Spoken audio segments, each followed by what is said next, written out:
नमस्कार मित्रों, महारानी नायकी की कहानी। महाराजा अजयपाल सिंह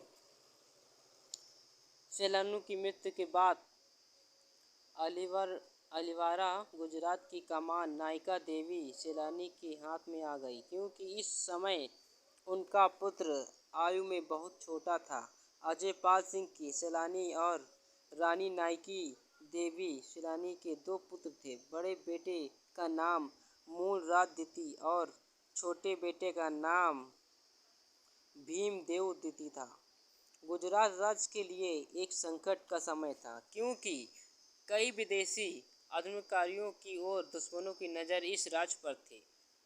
अजयपाल सिंह की मृत्यु के पश्चात कई दुश्मन तिरछी नज़रों से इस राज्य की तरफ देख रहे थे, धन और दौलत पर कब्जा करना चाहते थे। गुजरात राज्य के सामने पहला संकट तो ये था कि राज्य की कमान किसके हाथों में सौंपी जाए। राज्य के वरिष्ठ मंत्री और सामंतों और दरबारी राजाओं ने मिलकर ये निर्णय लिया कि राजनीतिक कुशलता और कूटनीति रानी नायकी देवी के हाथों में ये राज्य सुरक्षित रहेगा और उन्हें राज्य की कमान सौंपने का निर्णय लिया गया। लेकिन रानी नायकी देवी ने ये कहकर राज्य की कमान संभालने से मना कर दिया कि नियमानुसार इस राज्य के वासी के जिंदा रहते दूसरा कोई सिंहासन पर नहीं बैठ सकता। लेकिन जब सामंत और मंत्री अपनी बात पर अड़ गए तो रानी नायकी देवी ने निर्णय लिया कि वो राज्य की कमान अपने हाथों में नहीं ले सकती, लेकिन इस राज्य के उत्तराधिकारी मूल राजा द्वितीय के प्रतिनिधि बनकर उनका मार्गदर्शन करने को तैयार हो गई।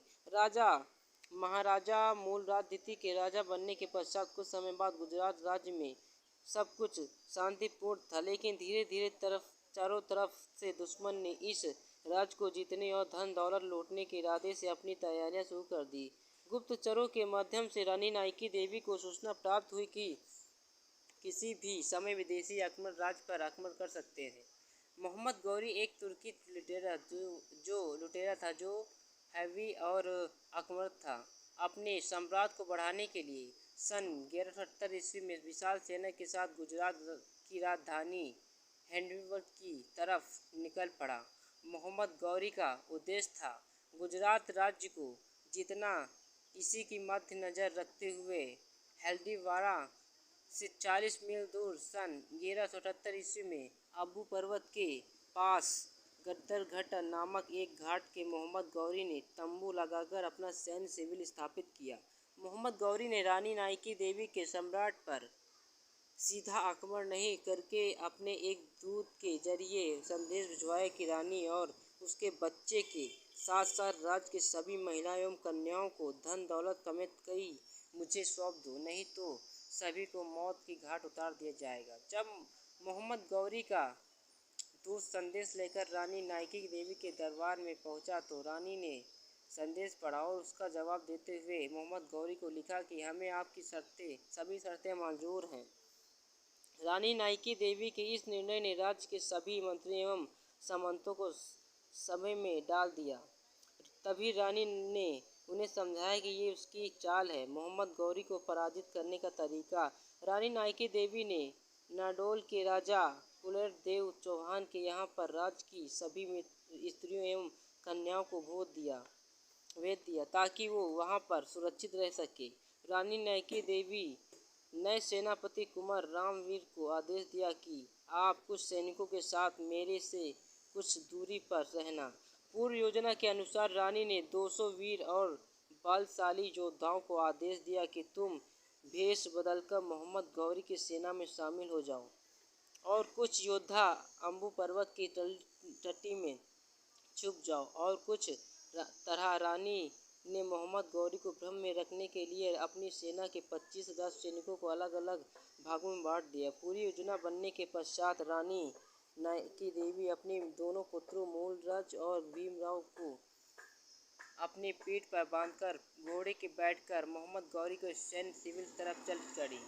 अपनी जीत सुनिश्चित मानकर मोहम्मद गौरी मन ही मन बहुत खुश था और जैसा ही उसने रानी नायकी देवी को अपनी तरफ आते हुए देखा, उसकी खुशी का ठिकाना नहीं रहा।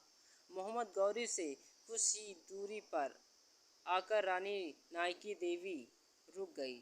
जैसे ही रानी का वहां पर रुकी, मोहम्मद गौरी की सेना में शामिल राजपूत सैनिकों ने हर हर महादेव का नारा लगाते हुए तुर्की सैनिक पर टूट पड़े। रानी नायकी देवी श्रीलंकी के हाथ घुड़सवार सैनिक, पैदल सैनिक, हाथी वाले पर सवार सैनिकों को देखकर मोहम्मद गौरी के पैरों तले जमीन खिसक गई।